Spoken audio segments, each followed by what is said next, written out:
Athirappilly jungle safari യാത്രയ്ക്ക് തിരക്കേറുകയാണ്. കാടാസ്വദിക്കാൻ ദിനംപ്രതി നിരവധി പേരാണ് എത്തുന്നത്.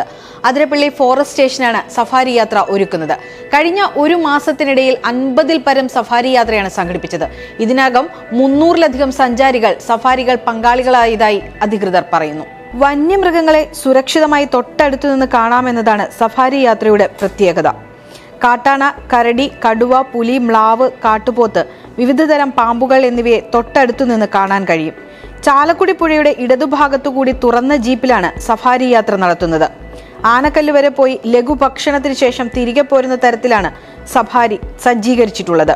പരിശീലനം ലഭിച്ച സ്റ്റാഫുകളും പ്രദേശത്തെക്കുറിച്ച് ധാരണയുള്ള ആദിവാസികളും സഫാരി ടീമിലുണ്ടാകും. കാട്ടിലൂടെയുള്ള സഫാരി മറ്റു പലയിടത്തുമുണ്ടെങ്കിലും മൃഗങ്ങളെ അടുത്തു കാണാനുള്ള അവസരം അതിരപ്പള്ളിയിൽ മാത്രമാണുള്ളത്.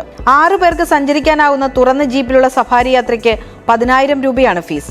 2,500 രൂപ നിരക്കിൽ 4 പേരുണ്ടെങ്കിലും സഫാരി നടത്താം. സഫാരിക്ക് പുറമെ ട്രക്കിങ്ങും ഒരുക്കുന്നുണ്ട്.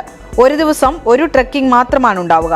ട്രക്കിംഗ് ടീമിൽ ചുരുങ്ങിയത് 8 പേരെങ്കിലും ഉണ്ടാവണം. പരമാവധി 12 പേർക്ക് ട്രക്കിംഗ് നടത്താം. 5 കിലോമീറ്റർ വനത്തിനുള്ളിലേക്കാണ് ട്രക്കിംഗ്.